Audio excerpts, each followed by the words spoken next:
I'm Dr. Rao Khan, and today we'll be talking about quality in the context of operations management. In today's business environment, quality can be broadly defined as the extent to which a product or service meets or exceeds a customer's expectations. Now, before 1980s, quality was not really a priority for most North American manufacturers. As quality goods began flowing into the North American markets from Japan, it slowly became apparent that North American companies had fallen behind. Japanese products began to be preferred by consumers because consumers recognized that the Japanese products had a superior level of quality. This was the case especially in the automotive markets as well. But how do you define what is quality? That's always been a challenge. So, quality, generally, you could say, is the product or service and the degree to which that product or service satisfies the customer's expectations. But that really doesn't give us anything to measure quality with. You could determine quality by either judging it by comparing it with some sort of standard, just like how we just define the quality of any product or service by comparing it with other similar products. So the definition for quality is kind of vague, but it's also a complex concept. As such, it's more difficult to define it in just one sentence. Different scholars have viewed it differently. The customers are the key perceivers of that quality because their purchasing decision is going to determine whether an organization succeeds or fails. So, customers' perception of excellence is generally based on the degree which the product or service meets their needs. For any product, the quality of that product is determined by two primary factors: design quality and process quality. Design quality can be described as the quality that a product has in terms of the actual product characteristics. Think about the design of your favorite cell phone, for example. So the decisions are made by the marketing as well as the design team. And that will determine the way your phone's going to operate, the quality of the sound, the features it has, and not to mention also the way it looks and feels and how long it's going to last. So we could say that design quality means that the design requirements reflect the voice of the customer, or the design requirements could also reflect the demands of the market. But manufacturing quality means that the end product conforms to the product design requirement and specification. In other words, manufacturing quality is going to define quality of a product by how well it conforms to the specifications. So there are a couple of dimensions of quality that have been defined as a way to give a stronger definition of what to measure in terms of quality. So if we're using our cell phone as an example, we could start off with the performance dimension of design quality. So the performance dimension is basically talking about the characteristics of the product, things like size, model, color, design, structure, operating outcomes. If we're looking at a Sony TV, we would probably, most customers would decide on the color, the sound system, the picture of the quality, and that involves measurable attributes. Or even brands could be ranked objectively on individual aspects of that performance. So overall performance rankings, however, are more difficult to develop, especially when they involve benefits that not every customer needs. So going back to the cell phone example, if we want to look at the primary operating characteristics of a cell phone, we would probably, that an example of that would be the connection speed, the clarity of the sound. Now, the next dimension would be durability. And if we're looking at our cell phone, you would measure the durability of a cell phone by how well it still stays intact after you've dropped it on the floor by accident. So durability is not only about the ability to withstand damage, But durability would be the length of the useful life of the product or services. And that's one important dimension for measuring quality. Some products provide service for a long period of time, whereas some products become useless within a short period of time. So, for example, customers noticed that Japanese cars were generally more durable compared to Indian or Chinese cars. So, a measure of product life is one way to measure durability, and we can see that durability has both economic and technical dimensions. What I mean is that technically, durability can be defined as the amount of use one gets from a product before it deteriorates.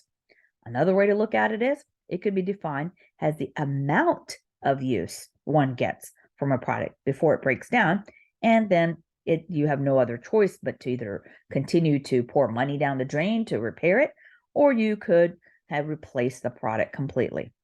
The third dimension for measuring quality would be reliability. So if we're using our cell phone example, reliability would be how many years are you able to use that phone before it starts to not have trouble with performance.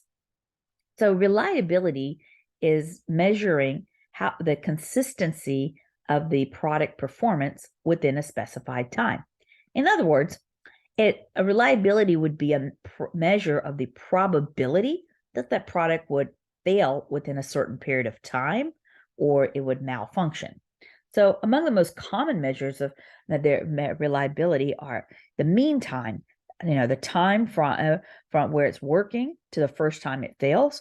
The second way to measure reliability would be the time between two different failure events. And then the third way would be how many failures occur per product.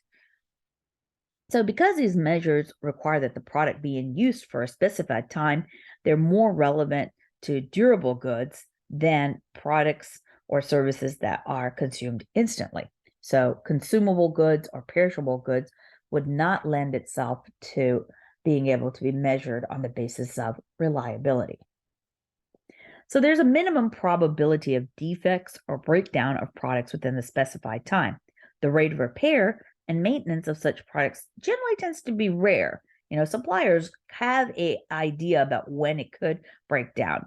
That's why suppliers provide a warranty of repair or maintenance on products for a specified time, and it usually is in that time period where there's less likely that they do have to repair it. So, for example, like the dealer of Honda motorcycles provides a warranty of free services in the first 6 months of ownership because they know there's probably very less likely that in the first 6 months that motorcycle is going to have major and expensive problems that would have to be fixed by the Honda company. The next one would be conformance. So conformance would be the degree to which a product's design and operating characteristics meet some sort of established standards. It could be regulatory standards. It could be industry standards. So the two most common measures of failure and conformance are defect rates occurring in a factory setting. And once that product is in the hands of the customer, then the same defect rate is called the incidence of service calls. So these measures neglect other deviations from the standard, like misspelled labels, maybe poor construction, that customers don't call in for service or repair. Features, if we're using our cell phone as an example, some features that would attract customers would be a long battery life, extra storage space. So features are all the bells and whistles characteristics that would attract a customer. So they could be the extra characteristics of the product that are present compared to its competition. So features can relate to quality, it could be price, operating cost, or even TV. So for example, a feature that is well beloved by customers of the Hyatt Regency Hotel would be their complimentary breakfast.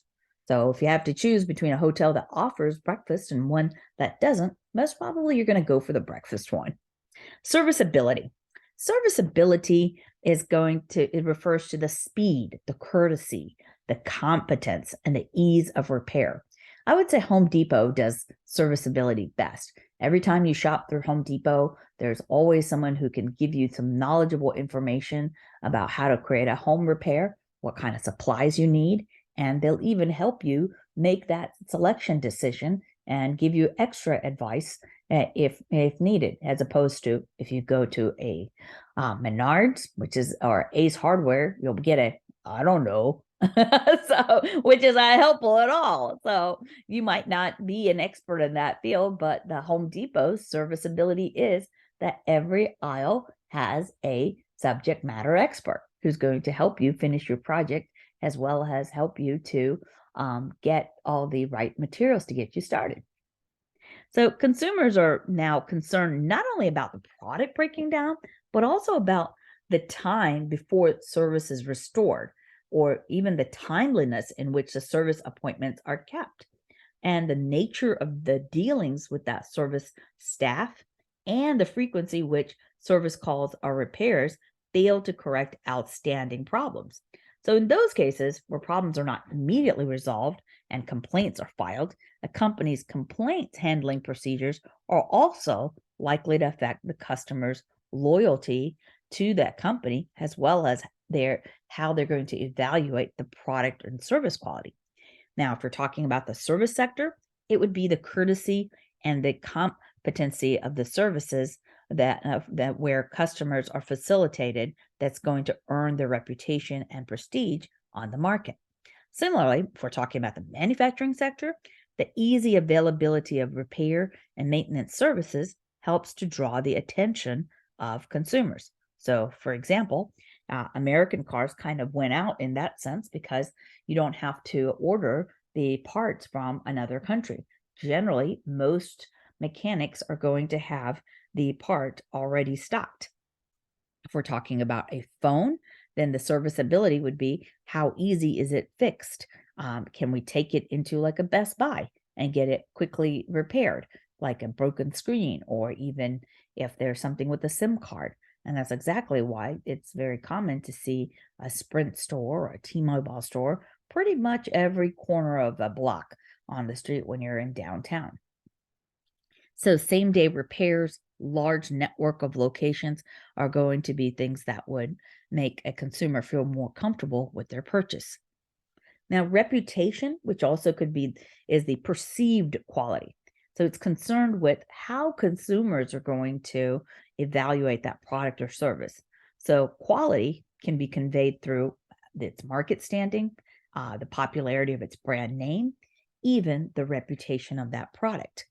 So because always, if we're going to go to a restaurant, then we're most likely going to pick the restaurant which has the highest stars when we go through a Google review. That's one way. So long-term standing in the market and service to customers supports supports validity and in its brand reputation and prestige. So, for example, among the cars, Toyota brand has been known for being having a perceived quality of being not only an economical car, but it also tends to last long. Oh boy, even those Toyota Corollas, they'll be still running after so many years. So consumers do not always have complete information about a product or service attributes. So then they would have to rely on indirect measures. And indirect measures would be by comparing brands, looking up reviews. A product's durability, for example, is not going to be something that could be observed immediately, especially not at the time of purchase. So you would have to make an inference from some tangible, intangible aspects of the product. So things that consumers usually look at would be images, circumstances, advertising, even brand names.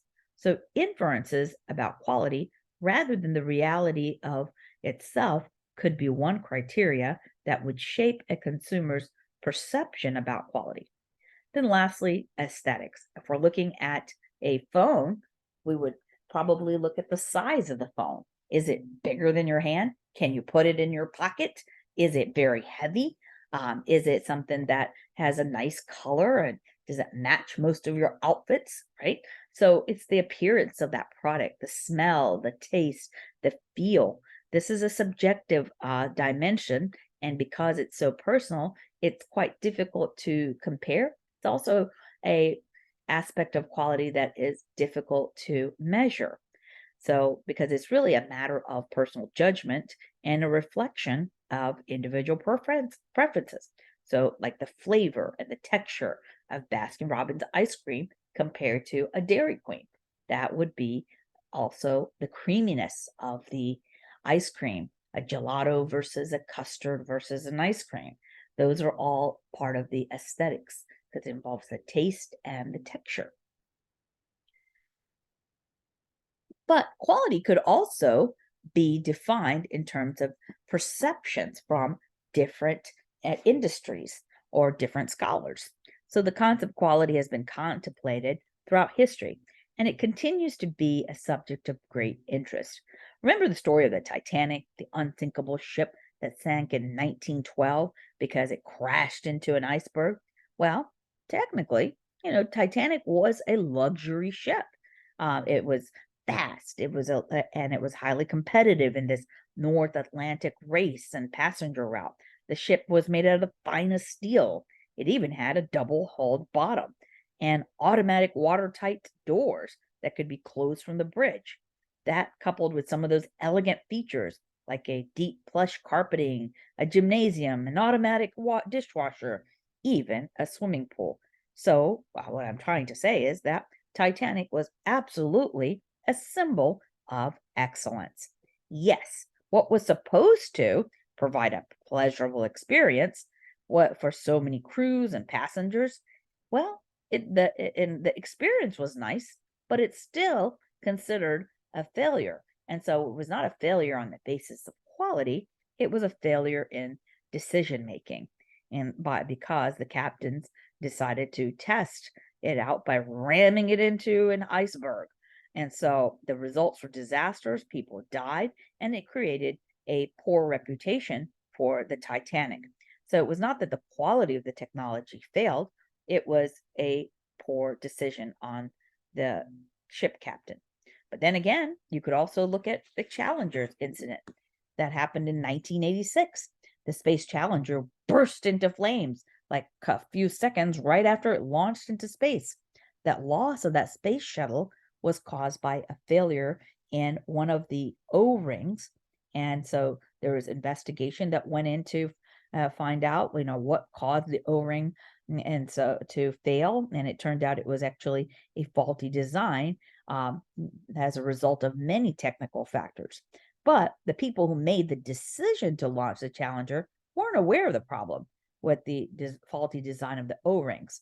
In fact, but they had so much pressure to launch it because they'd already told the media and they didn't want to tarnish the reputation. They went ahead and took that risk. They didn't take into consideration even the concerns that were expressed that it was not safe to launch because of the ice that was on the pads. So, another example of how what was supposed to be a marvelous technological achievement ended up not only destroying people's lives, but indefinitely ruining NASA's reputation as a quality-driven business. So, in the recent decades, organizations have eagerly embraced the cause of quality in the belief that quality could offer some new opportunities to gain a competitive advantage. The superior reliability of many Japanese products is what has sparked this soul searching amongst American markets. And so, in addition, there have been several surveys that have voiced that customers in the United States are dissatisfied with existing levels of quality and service of the products that they're buying. So, so North American companies are looking at these results and trying, and it's become the results of these surveys, and it's become a chief concern. But what we see is that quality could be defined from different points of view. And here in my slide, I'm showing you 5 different views: the transcendent approach, the product-based approach, the user-based approach, manufacturing-based approach, even a value-based approach. So the transcendent approach comes from the philosophical view. And so if you want equality in that case would be defined as something that's recognizable. Quality is something that is a mark of uncompromising standard and has maintained high achievement. So, but when quality is defined from the transcendental aspect, it's very difficult to measure and analyze.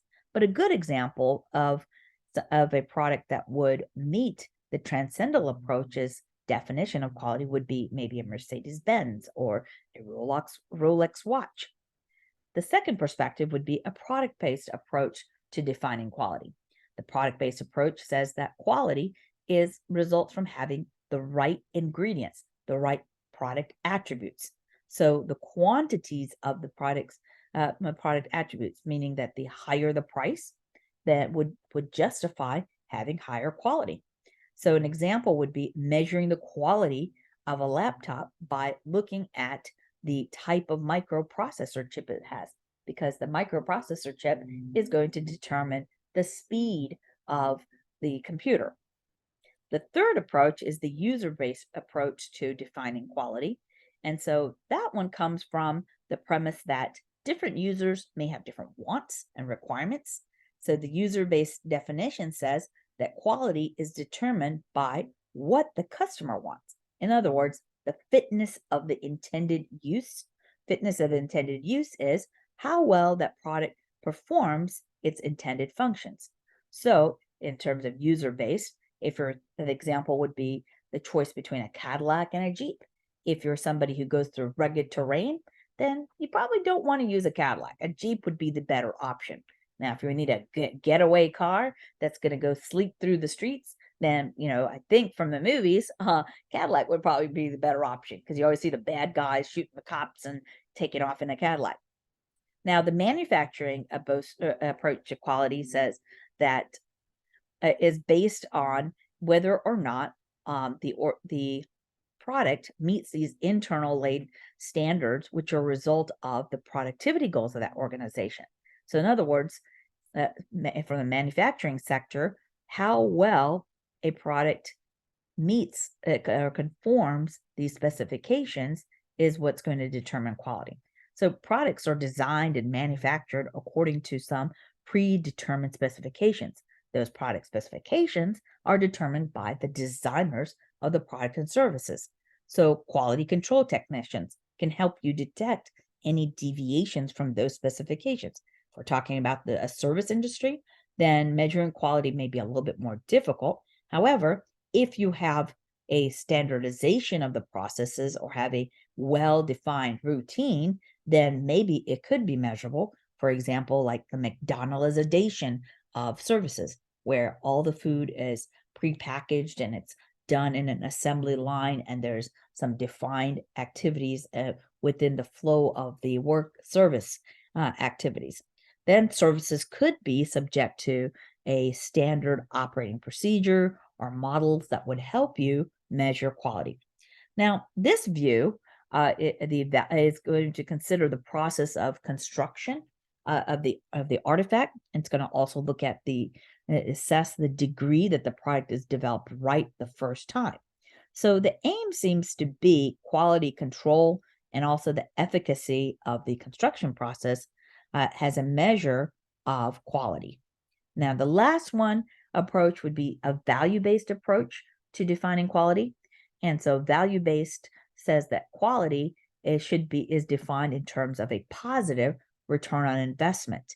Or so by considering the trade-off between performance and price, then quality becomes defined as affordable excellence. So value-based approach looks at quality as this interplay between price and value. It's answering the question of, for a given price that has to be affordable, how much quality could be put into this product. So the example would be the difference between purchasing a generic medication over a brand name. So all of these are innovative ways of defining quality, which are quite different from the traditional perspective of what quality is. Now, in traditional methods, the product was manufactured first, then it was checked to determine whether it meets those quality requirements. The product that doesn't meet that quality requirement was rejected and then sent back either to get corrected or it was just scrapped and thrown away. but that resulted in a lot of waste. Probably not the best approach. Now, in traditional quality management, supervisors would tell employees what to do based on the organization's short term goals and objectives. In traditional quality management, there was an adherence to some internal specification standards. Inspection was the tool used to control these defects, but there was no innovation in this regard. So, our modern approach to quality management is called total quality management and TQM. In TQM, quality is defined as the product and the services go beyond the present needs and the expectations of the customers. So, innovation is definitely a requirement for improving quality continuously. Now, in terms of the importance of customers is also different between the traditional and the modern approach to quality management. In the traditional management, the customer oriented quality dimensions were neglected. Customers were viewed as outsiders and irrelevant to the product design. It focused only on one dimension. That dimension being is how well the product conformed to specifications. So, for the fuller satisfaction of customers, the modern approach to quality management paid full attention to all the dimensions, but most specifically, took into consideration the consumer's definition requirements in defining quality. So, TQM essentially focuses on customers rather than any other sources. It focuses its attention on the change in the organizational culture for the mere purpose of satisfying customers. Now, management also had a different perspective between the traditional approach and the TQM. Management was always reluctant to change and tries to maintain a status quo by resisting change under the traditional setup. Under the total quality management, management was encouraged to provide innovation in the process, systems, and products, and to continuously improve the organization. So, in terms of union relations, under the traditional management, relations between management and unions were not really cordial because there were issues like wages, bonus, health and safety measures that needed to be negotiated but were not. So, this brand new era of approach to management is called total quality management. So, total quality management is a structured approach not just to quality, but also for the overall management of the organization.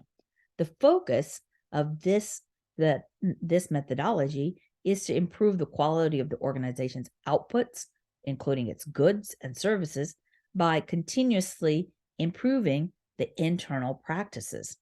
The standard set was going to reflect both the internal priorities and the industry standards. So the key features of total quality management was that it was an ongoing process for detecting and reducing or even eliminating errors. It was used to streamline the supply chain management, improve customer service, and ensure that employees were trained. So the focus was to improve the quality of the organization's goods through continual improvement of internal practices. So unlike your traditional approach to quality, TQM, total quality management, aimed to hold all parties involved in the production process accountable for the overall quality of the final product or service. So we could say that TQM is considered more of a customer focused process because it focuses consistently on business operations management. It strives to ensure that associated employees work towards a common goal for improving the product or service quality, as well as improving the procedures that are part of the production process.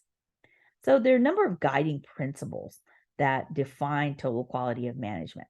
So focus on customers is one of those principles. Under TQM, it's the customers define whether or not the products are high quality. So there's a high value placed on customer input. Why? Because it allows the company to better understand the needs and requirements that should be part of the manufacturing process. So one of the ways that we would get customer input would be through consumer surveys. But critics would say that customer surveys may reveal insufficient information about the durability of goods. But that input is whatever the survey results are fed back into the TQM system to implement better raw material sourcing, improve manufacturing processes, and even place some new quality control procedures. The second principle is commitment by employees.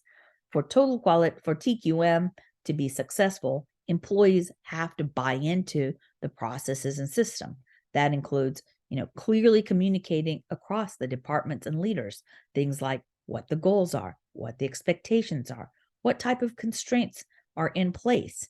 So a company that's adopting TQM principles has to be willing to train its employees and give them sufficient resources so that they will be successful at completing the task, and also making sure that the tasks are completed on time. So TQM is not just limited at addressing quality, it also aims to reduce employee turnover and maintain knowledgeable workers who have been well trained. The third principle would be continuous improvement. As a company learns more about its customers, processes, and competition, it should be empowered to evolve and strive for incremental small improvements. So the concept of continuous improvement helps a company adapt to changing market conditions, and therefore it allows for greater adaptability to different products, markets, customers, or even regions. So continuous improvement is that driver that widens the competitive advantage that a company has built over its relative competitors. The next principle is adherence to process. So TQM is a very systematic approach, relies heavily on process flowcharts, diagrams, visual action plans, even documented workflows. So every member along that process has to be made aware and educated on the part of the process that they're involved in to ensure that proper steps are taken at the right time of production. And these processes are then continuously analyzed to get a better understanding of any deficiencies that are in the process. So TQM is also considered a strategic and systematic approach. A company's processes and procedures are a direct reflection of the organization's vision, mission, and long-term plan. It calls for a system approach to decision-making that requires the company to dedicate itself to integrating quality at its very core component, making the appropriate financial investments so that all of these goals are realized. Data utilization is another principle. The systematic approach of TQM is only going to work if there's feedback and input given to evaluate how the process flow is moving. So management must continuously rely on production, turnover efficiency, and employee metrics to be able to correlate the anticipated outcomes to the actual results. That's why TQM has heavy reliance on documentation and planning. And by utilizing and analyzing data, management can understand whether or not they're meeting these performance metrics. Integrated systems are also part of TQM. So one way to utilize that data is to have an integrated software system. So TQM strategies believe that systems should be able to talk to each other, convey useful information across the different departments, which is going to empower the company to make smart decisions. So when a good or inventory is used in one area, another department should have immediate access to that ERP information. By linking the data sources and sharing information across systems, TQM strives to allow everyone to be on the same page at the same time. That brings us to the principle of communication in TQM. Though data may transfer between departments freely, there has to be a human element to coordinating those processes and making sure that the entire production line is operating efficiently. Whether it's a normal day-to-day operation or large organizational changes, effective communication is a large part of TQM to motivate employees, especially and to educate members along that process so that we can avoid process errors. So successful total quality management requires that company-wide buy-in of every principle that we've just talked about. If that company doesn't get that complete buy-in, then this whole methodology of TQM will diminish. Now, certainly, TQM brings with it some advantages and disadvantages. When it's implemented correctly, the TQM result will allow that company to produce a product for less money by emphasizing quality and also minimizing the waste. Then companies that engage in TQM methodology provide more consistency in their products, and that yields stronger customer loyalty. And the magic behind that is because TQM touches every department across that organization. And that's going to allow that company to reap substantial savings from material sourcing, production, the distribution side, the back office functions. So companies that successfully implement TQM will be empowered to be able to react proactively and quickly to changes because they've already planned ahead to avoid obsolescence. So to reap the full benefits, a company has to fully engage all the principles that we talked about. And this level of commitment generally tends to be difficult to achieve, and it requires substantial financial investment and necessitates that all levels of the management are engaged, not just the people on the shop floor, but also the executive team. So the conversion to TQM is not a quick remedy. It tends to be lengthy because workers will definitely feel some resistance to change, but a company may even be required to replace processes, even consider firing some employees, or even buying new equipment or materials in favor of this untested, partially developed TQM plan. In addition, we may even need more skilled workers, and the more skilled workers may even decide to leave the company if they feel that their skill set is not being utilized appropriately. So those are some of the drawbacks there. So let's talk about the cost of quality. Cost of quality is that method for calculating the cost that companies incur as a result of ensuring that as a result of trying to get products to meet the quality standards, as well as it involves the cost of producing goods that fail to meet the quality standards. And so there are actually 4 types of costs, and under each there are 2 broad categories: the cost of good quality and the cost of bad quality. So the goal of calculating cost of quality is to create this understanding of how quality impacts the bottom line or the profits of a company, whether it's the cost of scrap or rework associated with poor quality, or the expense of audits and maintenance for maintaining good quality. Both are going to count. Cost of quality gives these manufacturers this opportunity to analyze and therefore be able to have improvements in their operations. So companies who provide excellent quality goods and services obviously are able to excel and differentiate themselves from competitors.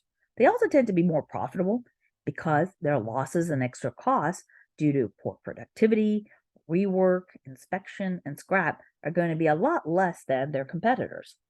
The various costs of quality can kind of be broken down into 4 types. There's prevention costs, appraisal costs, internal failure costs, and external failure costs. So cost of quality could also be defined as this methodology that's going to allow organizations to determine the extent to which its resources are used for activities that prevent poor quality, resources that appraise the quality of the products and services, and also resources that result from internal and external failures. Having that information allows that organization to determine where there could be potential savings. So we could say that under a cost of poor quality, these are all that there's appraisal costs. Appraisal costs are costs that are incurred because you're trying to determine how well that product conforms to the quality requirements. Now, internal failure costs are those costs that result from defects found before the customer receives that product or service. External failure costs are the costs that are associated by defects that are found after the customer that has the product in their hands. So, quality related activities can incur costs that are divided into these four things. Now, appraisal costs can also involve, let's kind of give it a deeper dive and give you some more examples on it. And so appraisal costs, it would be, measuring and monitoring activities. So that could also be associated with the supplier and the customer's evaluation of the purchased materials, processes, products, and services. So verification. So it would involve like checking any incoming materials, process setup, products against agreed specification. Quality audits would be an example. Quality audits are going to help to confirm that the quality system is functioning correctly. Supplier ratings, it's going to have some cost associated with it by running these assessments about how well suppliers are approving of products and services. Now, internal failure costs are going to be what's going to be spent to correct these defects before the product gets into the hands of the customer. So this usually results because either work fails fails to reach the design quality standards, and so they could be waste would be an example. So maybe you've performed some unnecessary work, or you're holding in inventory a bunch of perishable items as a result of errors or poor communication, organization. This is a cost. Scrap is defined as any defective product or material that there's no way anybody is going to be able to sell it. It can't be used. It's not even repairable. Rework would be the time that's spent to correct any defective materials before it reaches the market. And then there's also failure analysis. Failure analysis helps you to determine the root cause of that particular failure. Within external failure costs, we'd have to look at repairs and servicing, and warranty claims. Warranty claims are defined as any product that's failed, and now it's going to come out of the company's pockets to replace that product under that guarantee that they've offered, including any time that there's repairs or services done after the product has landed in the customer's hands. And of course, complaints, all the works and costs associated with handling and servicing customer complaints through the service department. Those are also a cost. Returns, handling and investigating any recall products, and the transport, the shipping expenses that come from having to have the customer mail the product back in a recall situation. Prevention costs would involve, examples would be establishment of specifications for incoming processes and finished goods. Quality planning is also going to take time and cost. Quality assurance would be involved with maintenance of that quality system. And of course, there'll be investment in the training so that you can develop and prepare your workers to maintain those programs. So that brings us to Taguchi. Taguchi offered a different way to look at quality. Quality costs were defined as costs that were incurred for conformance to quality standards. So conventional accounting systems don't measure intangible quality costs.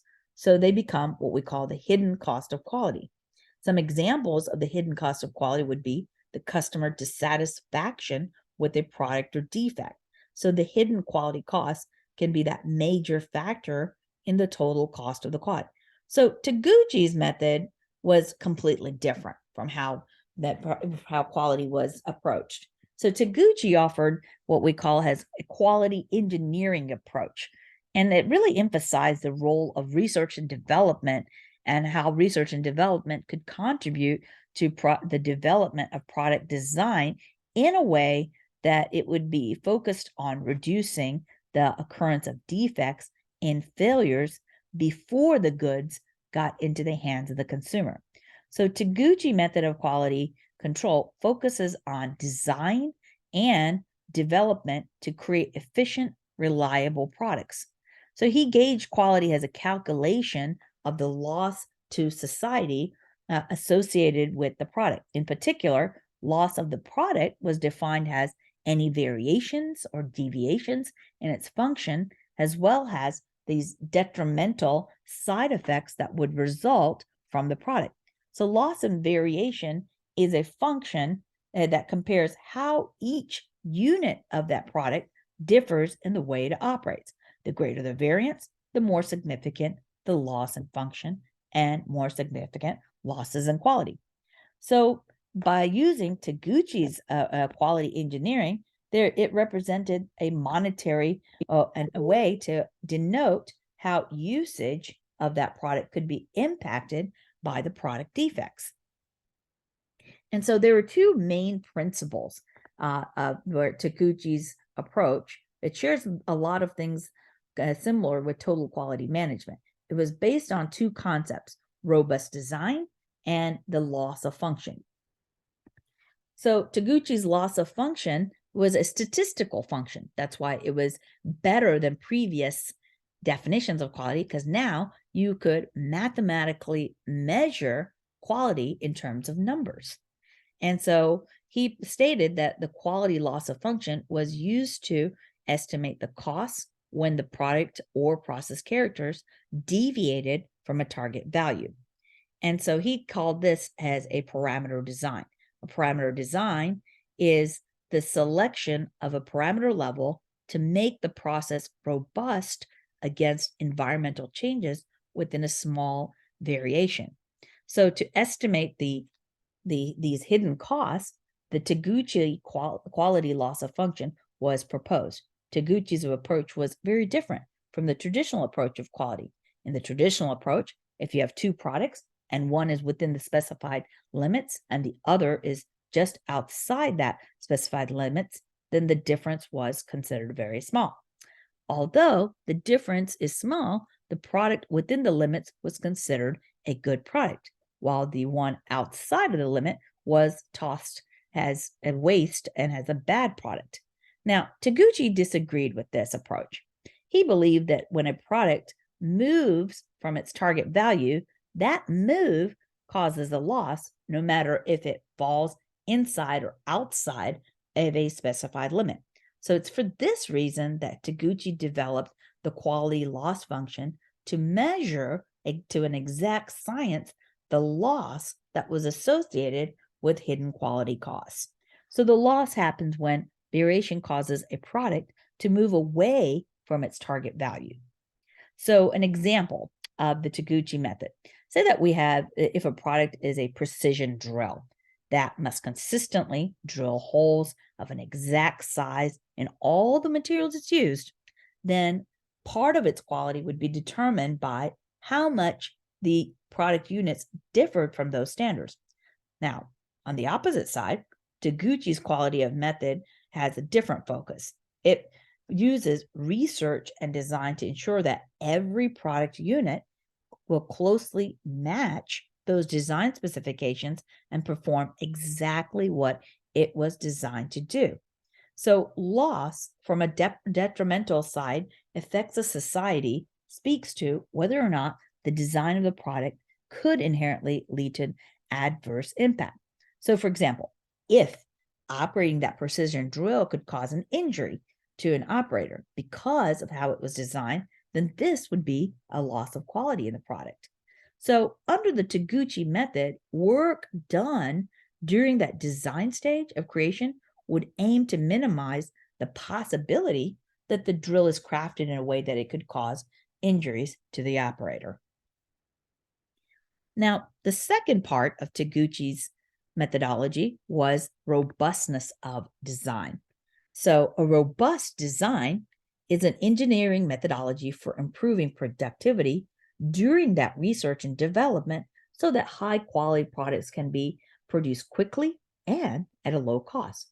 The idea behind a robust design was to improve the quality of the product by minimizing the effects of variation without eliminating the causes, because eliminating causes is either too difficult or it's too expensive to control.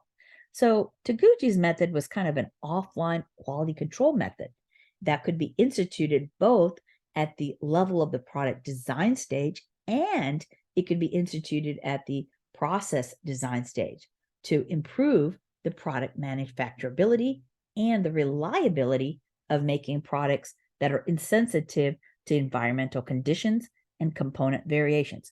So the end result was a robust design. A robust design is a design that has minimum sensitivity to variations under uncontrollable factors.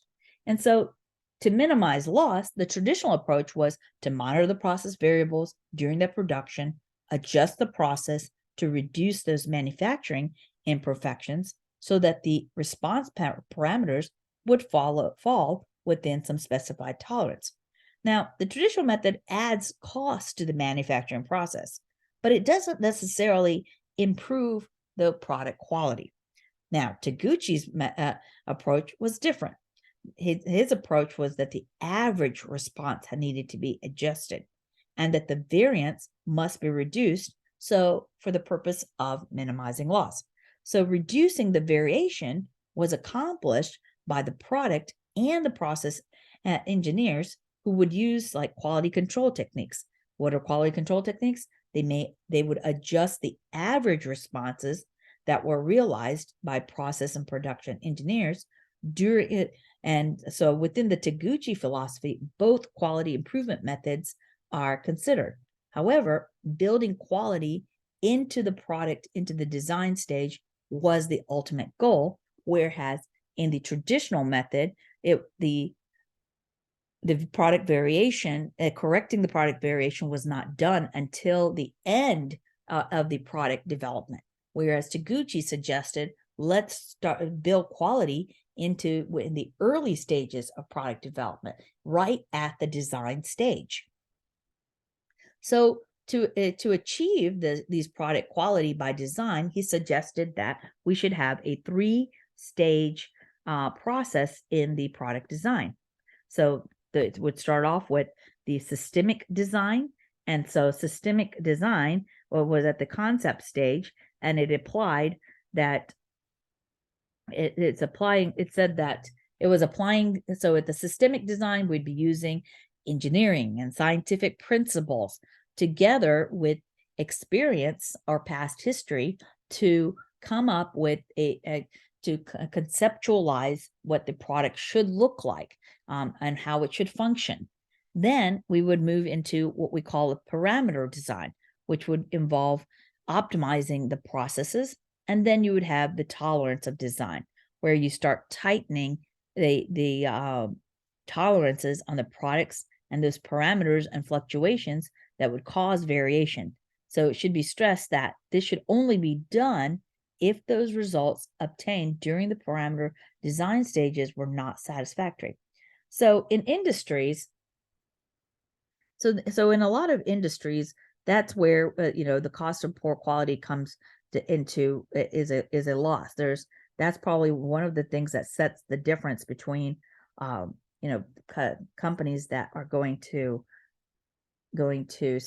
survive versus companies that don't survive. And so we could also say that the Taguchi method it has some crossover with the total quality management approach as well. And as we said, like the drill and things too, that would help. So in industries, it's significant to reduce variation has one way of improving quality. The process of reducing variation for mass production is what we're talking about. So Taguchi attempted to use experimental techniques to achieve both high quality and low cost design solutions. So the systems design was a way of identifying basic elements of design which would produce that desired output. So we're talking about the prototype stage of production, where we're going to experimentally try different combinations of processes and materials for the purpose of, for the purpose of selecting the, competing technologies or determining a price or some other important considerations. So the most advantage of this method was that an organization could produce high quality products with low production costs. Now, the parameter design stage was going to be where we start identifying these control factors for the process so that we could start looking at what would the optimal target for each factor. So initially in this method, the parameter design was developed as a way of using low cost parts and manufacturing methods. Then afterwards, the response was optimized to minimize what we call noise. So the ultimate goal of the parameter design was to find the efficient process or a robust functionality and service design. And so the parameter design determines the most appropriate optimizing set of parameters that's going to cover the design elements by identifying the settings of each parameters, which will reduce the variation from the target performance of that product. Now, the next was the tolerance design. Tolerance design was focused on identifying the design components that were sensitive to the product quality, but still they made sure that those qualities were within some tolerance limits so that you get the required level of variation in design. So tolerance by definition is that acceptable limit of deviation in the parameter's dimension or an acceptable deviation from the value, and that has to be determined for all of the system components. In other words, tolerance design maintains that balance between quality and design costs. So a tolerance design creates the performance metrics, allowing that designer to compute tolerances that can be adjusted to meet the customer's needs while at the same time delivering a cost-effective product. So we could say that the tolerance design is actually a step beyond the parameter design because it's going to impact the budget. So budget considerations like material charges, equipment charges. Apart from economics, it also is going to consider factors like the safety of that product, the liability of that product, even the design choice. So Taguchi method emphasizes the importance of a middle design stage in this whole total design process, and so which is the parameter design.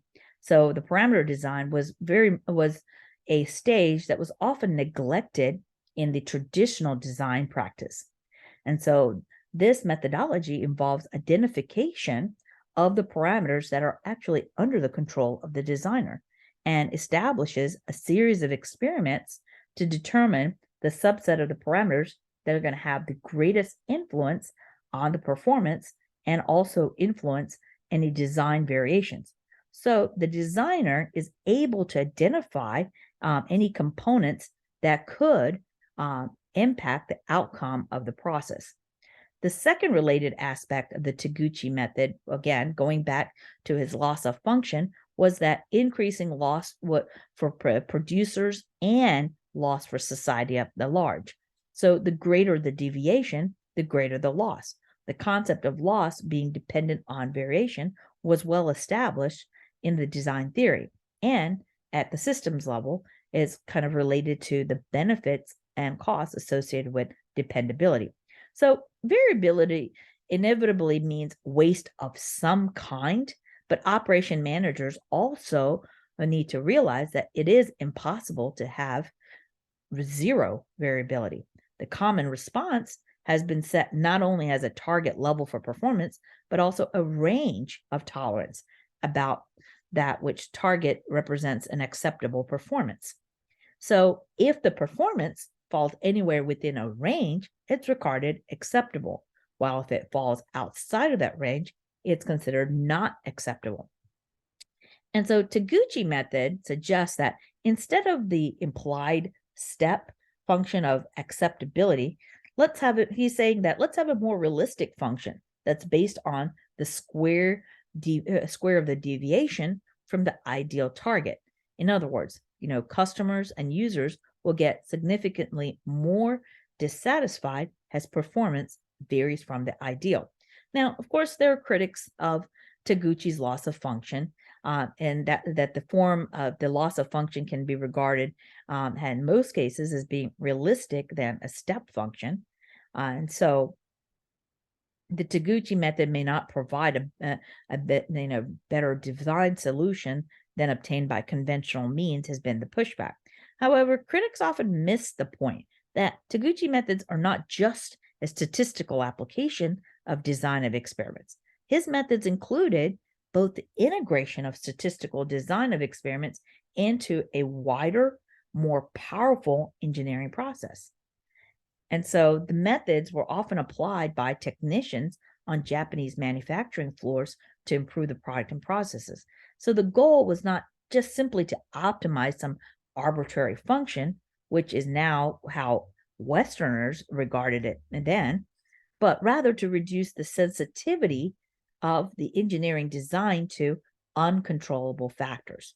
So the objective function was used to move the design targets towards the middle of the design space so that the external variations that would affect the behavior has little as possible.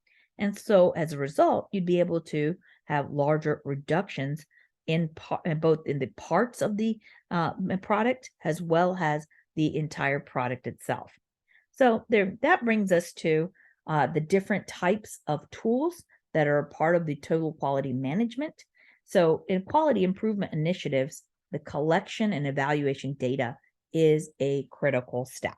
There are a number of generic tools that are most commonly used. These tools include your check sheet, your histogram, your process control charts, Pareto charts, scatter diagrams, as well as your cause and effect diagrams. So we know that check sheets, this is a custom designed form that's used to record the number of defect occurrences. And so it could help you to collect some basic information about how many defects have occurred, the timing of these defects, or even a measurement of the features that are non-conforming. The scatter plot is a line graph with no line. So the point of intersection between the 2 points that are plotted it would represent a physically drawn line. The y-axis is used for the characteristic of whose behavior you'd like to predict, and use is going to be use will help to define the relationship between the 2 variables. Now, when it comes to a histogram is good in giving you a graphic summary of the variations in a specific set of data. It'll help you to see those patterns that are difficult to see in just a simple table of numbers.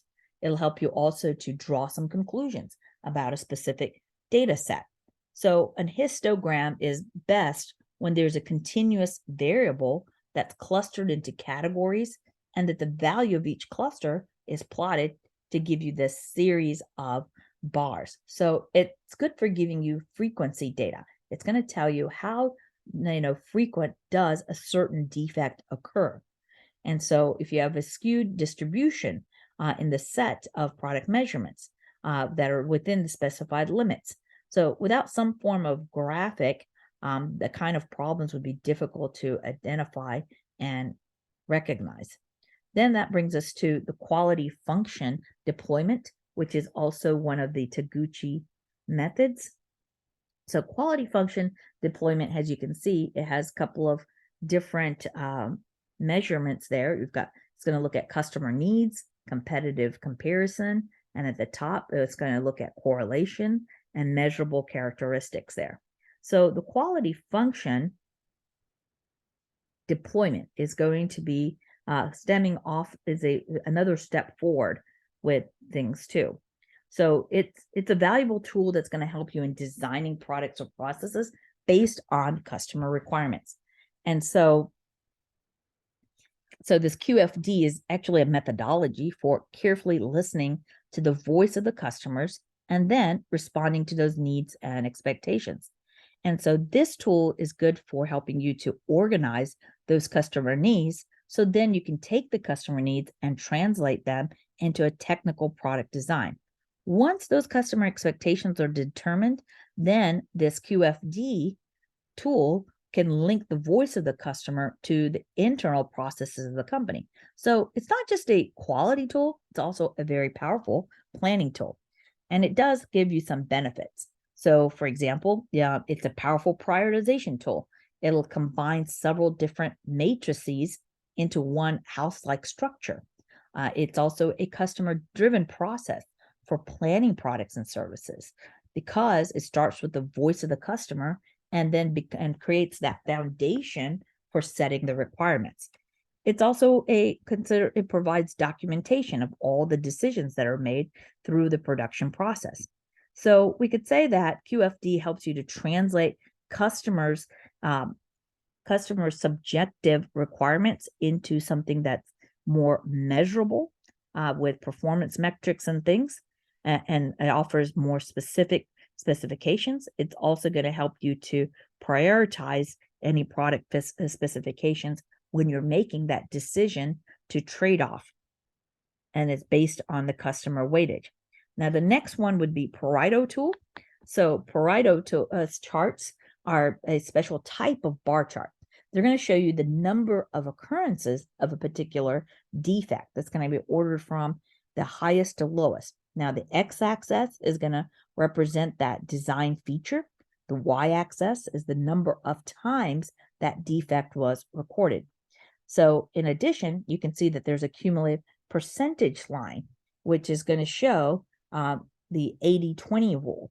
So the Pareto principle says that 20% of variables or defects in the system control are due to 80% of the variable in the dependent variables.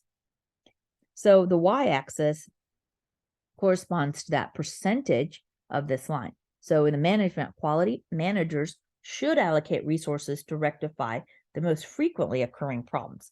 So a Pareto analysis is going to help us to focus our attention on those defects that occur more frequently so that you can appropriately allocate resources to correcting those defects. So it also shows you the different, and so with the Pareto chart, the other benefit is it shows you different problems and their relative frequencies or the size in a descending bar group. So it highlights the problems with the cumulative impact. So when do you use a Pareto chart? When you're analyzing data about the frequency of a problem, or you're analyzing data on the causes of a problem. You can also use a Pareto chart when there are many problems and causes, but you only want to focus your energy on the most significant. Or maybe you're trying to analyze some broad causes by looking at specific components. But Pareto charts are also good about communicating data with others.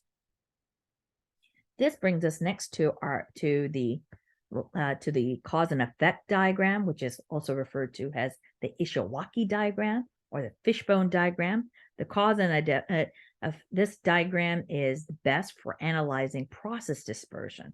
So it helps you to relate the cause with the effect. And so it would be, there are three basic types. You could use this for dispersion analysis, or process classification, or even cause enumeration. So an effect is defined as a problem that needs to be resolved, an opportunity that could be grasped, or a result that needs to be achieved. So this tool is really excellent for capturing the team's brainstorming output and kind of filling in this big picture. It helps you to organize and relate factors to provide you a sequential view. And so it deals with the time direction, but not the quantity. But it can be, and it can become very complex as you add more things, and it's difficult to demonstrate some of the interrelationships. But if you're just trying to get a generalized big picture, then this is a great tool. It's quick and dirty. But if you're trying to go for the specifics, probably not the best choice there. So that brings us to the last tool that we have for total quality management, and that would be the statistical process control tool. So SPC is commonly used in manufacturing and in the production process.